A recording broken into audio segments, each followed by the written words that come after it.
systems in an environment that contains 25,000 plus managed Windows devices. Okay. So everybody knows today the bad guys go after the end user, and securing the end user desktops in an environment my size is a big task. It requires a lot of resources to go out and do the patching, to do the vulnerability remediation, do those types of things. We've been looking for different ways to try to cut down on that, to reduce the amount of work we have to put into that. What I'm going to talk about today is one of the ways that one approach that we're about to do that. So before I get started doing that, just a couple of things. I mean, the internet's everywhere. Everybody's connected to it. It's getting bigger, and everybody connects to some sort of commercial piece of hardware, commercial piece of software. What the public doesn't know anything about vulnerabilities, don't care. InfoSec awareness, even in the industry, is not as high as it should be at this point. If you're outside of defense, healthcare, or financial.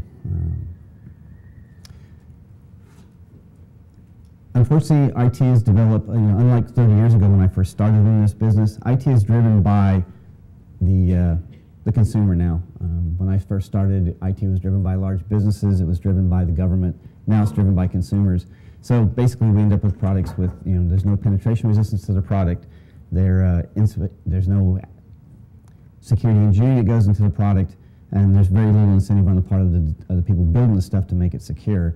So we end up with a bunch of insecure products. You combine that with your undisciplined user, and basically we have products that are full of flaws. Flaws go back to own systems, and all the things that we've been doing for the last 10 years don't do much with respect to trying to protect us in terms of protect our systems. In November of last year, a guy named Ron Ross from the NIST proposed a new theory or a new security stratagem. He called it Agile Defense. It's not really that new. It consists of all the things that we've already done, we've been doing in terms of compartmentalizing or segregating your assets. In other words, taking your servers, putting them behind a firewall in the data center, controlling what protocols go in and out to those servers. Target allocation of security controls. Don't put firewalls where you don't need them. That sort of thing. Limiting privilege. That's a big one for us in terms of we've had an environment where pretty much every laptop user had admin privileges. We've now squeezed that off. They're not doing that anymore. Routine reconstruction to a known secure state is one thing that is fairly new with us. It's not something we thought about up until the desktop virtualization idea came along. So that's just one of the tools we have in our kit in terms of trying to protect from that sort of stuff. There's nothing new here in terms of what the favorite attack vectors are. Internally, we've tracked attacks going back as long as 4 years. Okay, we can go back and track phishing emails and bad websites and stuff back to the same set of players going as far back as 4 years. And we probably could go back further than that if we had the data. We just don't have the data. But again, this is what they do.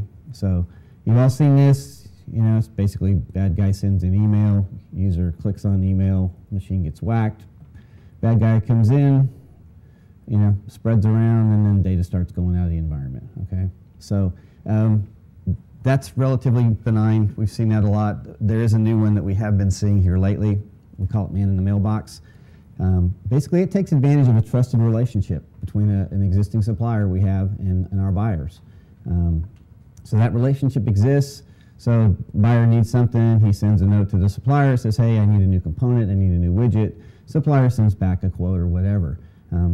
Bad guy gets into supplier system because the suppliers aren't as diligent about what they're doing from a security perspective as we are. Okay, they don't have the staff, they don't have the budget that we have in order to try to protect our systems. The bad guys know this, so they attack the suppliers. They compromise the supplier system. Once he's in the supplier system, he basically becomes the supplier from a masquerading perspective, fishes around inside the supplier's mailbox and finds out where we've requested something from this particular supplier. He takes that thing that the supplier has sent us and adds a couple of extra things to it and sends it back.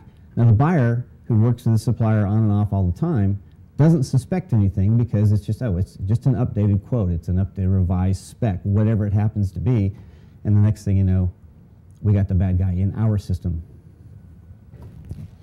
Okay.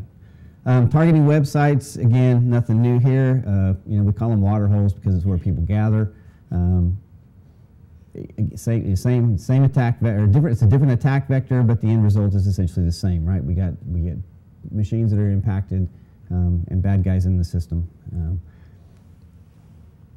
We did actually have a USB-based attack run against us at one point in time, about 3 years ago.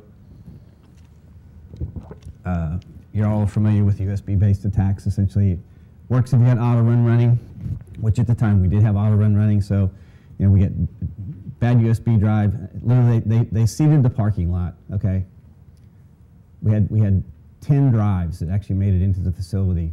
6 of them actually got plugged into machines. Yeah. Okay. So the USB drive comes in, gets into the machine. It's viral in nature, so a good USB drive goes in the machine, it gets now bad, and it just jumps from machine to machine to machine, across air gaps, into somebody's laptop that goes into their home system, and they plug in a new USB drive, it's now bad, but the end result is data goes out the door, okay? Lately, we've seen a new one. It's similar to the man in the mailbox type thing, in the sense that the bad guy will somehow, in some way, shape, or form, either through man in the mailbox or some other mechanism, will actually get in and own one of our machines. When he does that, he installs a piece of software that we refer to as a controller. All right. Once the controller is installed, an individual will come along and plug in another USB drive. Well, that USB drive gets a collector installed on it.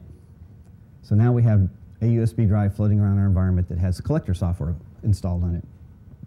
That USB drive will make the rounds through the facility, being plugged into machines, and every time it's plugged into a new machine, again, if the auto run feature is working on the machine, it installs a little piece of software on there that starts plowing through the machine, looking for specific things.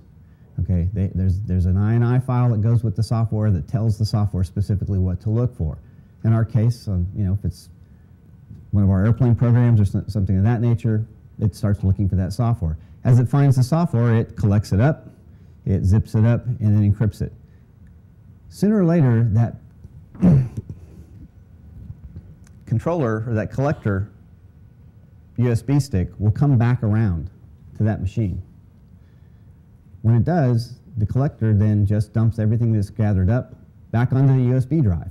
Okay? The USB drive eventually will get back to the machine that installed the original controller.